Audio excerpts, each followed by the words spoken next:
everyone, welcome back to Mithi Narzary YouTube channel. I'm really for the Jwnghanao. Alasi Sikhla fैगासिनो दङ. न'रावबो गैयाना आब'आबो स्कुलाव रुमखौ थालाबायनांगौ जायो. जों बेखौनो मिथुजों आंजों स्टेशनसिम लानो थांनो नागिरदों आरो. जोंना दरजायानो गाखोना माखो? हादोना हाया?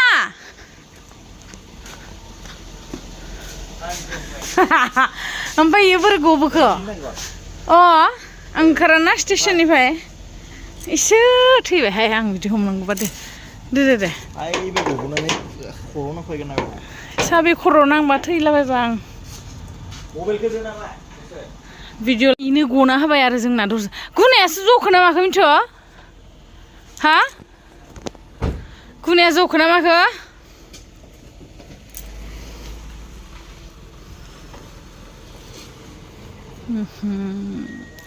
जोंहानि सनानि दरजायानो सेस जाबायहाय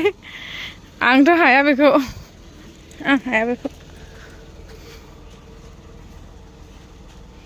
साबे मोजाङै खर'आव नांगोन बोरैबा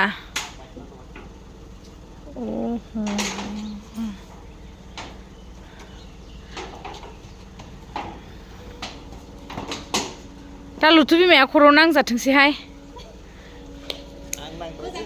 ओइ थांनो ओइ थां थांफानो फै आलासि दे होमबालाय दाना दिनै सनानि दरजायानो गाबाय ओमफ्राय दायो जोङो स्टेशनसिम लाना फैनि रौतानि आलासि सिख्लाखौ ओमफ्राय आलासिखौबो नोंथांमोना सिनायखायो जानो हागौ लोगो दङबालाय बिदिब्ला स्टेशन आलासि लायनो थांसै होमबा दे फैबाय था नै जोंनि आलासि फैनाय ट्रेना नै ट्रेना थांबाय मानसिया नेगासिनो दं खोमा जोंखौ दा रागा जोंखावथारसिगोन लेट लांफैदों होननानै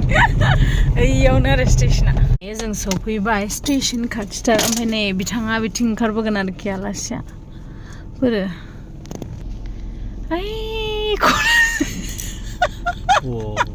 खनाजों ब्लेक पान्टार जाना फैदोंहाय मानसिया गोसोम बापरे पुरा ब्लेक जाना फैदों माथो मानसिया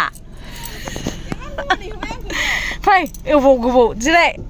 माबा आं ड्रेसआ माबायदि ओंखाराखै खाला रोख आनजोनाय जिरायदो नै आलासिया गोसोम ब्लेक लेडि डन जाना फैदो थौ फाइनालि सौफैबाय ओमफ्राय साहा लोंग्रा लोङानो साहा लोङा होमबाबो मा मेथाइफोर लानांगोन ना मैगंफोर लायला मैगं 12 जाबा लोंगोन दे होमबालाय आमुल थाजा पियर गाइखेरथ' गैया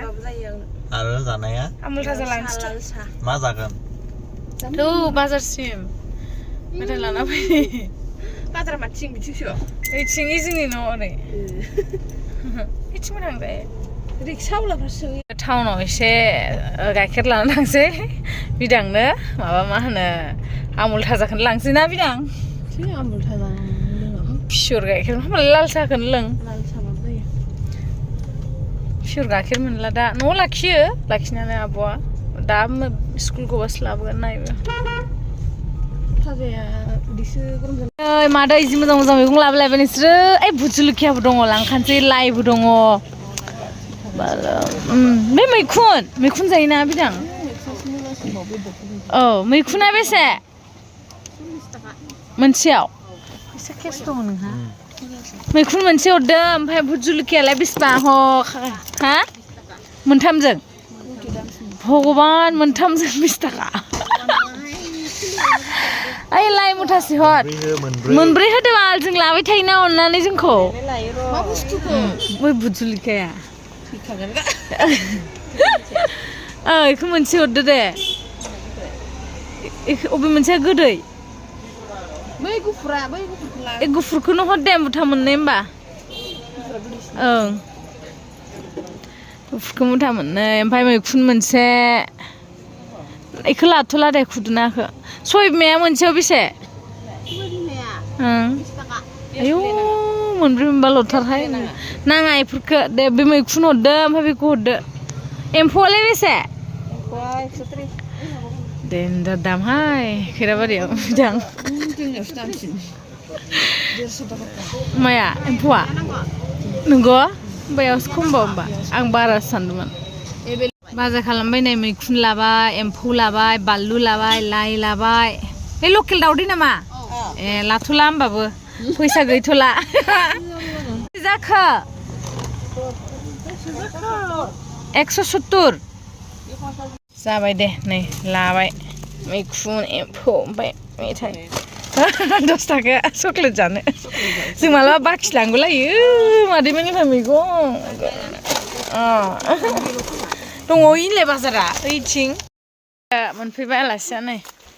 एकदमबारे थफ्ला सामान खरिद लिया बिराद गोबावनि उनाव ना 3 माससो जाबायमोनदां ना ओहो 4 माससो जाबायहाय लोगोफोर दायो आलासिनो एसे साहा फुदुंना लोंहोग्रोनोसै ओंखाम उखैथारबायनो 10 थाबावथों माने मैखुन सैखुन एवनानैसो आराम जानोसै एसे उखै हाबबावथोंसै आरोना आलासिया माबायदि मोनदों आलासि फैनायखौ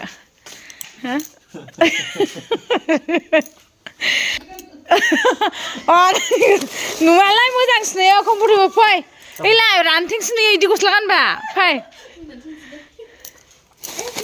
मा लाबोदों इयो साहा लोंग्रोनि फै नै निमखि चिप्ससो आं संख्रि जाफुनोसै एसे ओंखाम उखैनो हालायबो ना बाथोन रेडि चाहा लाल चाय के साथ निमकी नमक चाय के साथ एसे रुदबना लाबाय नै लोगोफोर बस'नानै एवनोसै एम्फौ एवबाय सामब्राम थामब्राम होनानै मोजां ओमफ्राय लाइ बयल खालामसै ओमफ्राय बिथिं फान्थाव फ्राय हिनजाव नाखा मैखुन एवनोसै ओमफ्राय ना बाथोन अलरेडि मिथुआ खालामखादों मा होनदों नै जाबाय आंना एम्फौआ लोगोफोर फुटबल प्लेयार बायदि जाना फैयो स्कुलनिफ्राय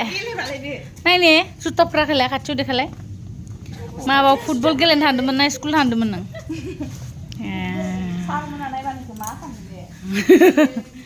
मैखुन मोनसे लोगोफोर आं दायो मैखुनानै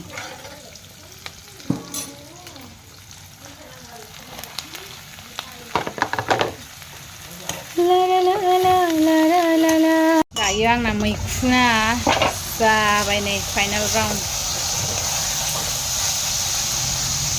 गोथावथार जासिगोनबाय जाखानोसैबो रेडि बायहेरायाव नै बायहेरायावसो नामा बिदां जामारदो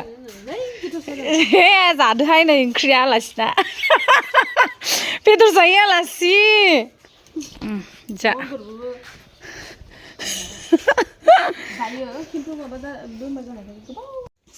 गोथाव मोनग्रा मोना मिथु हा जानोसै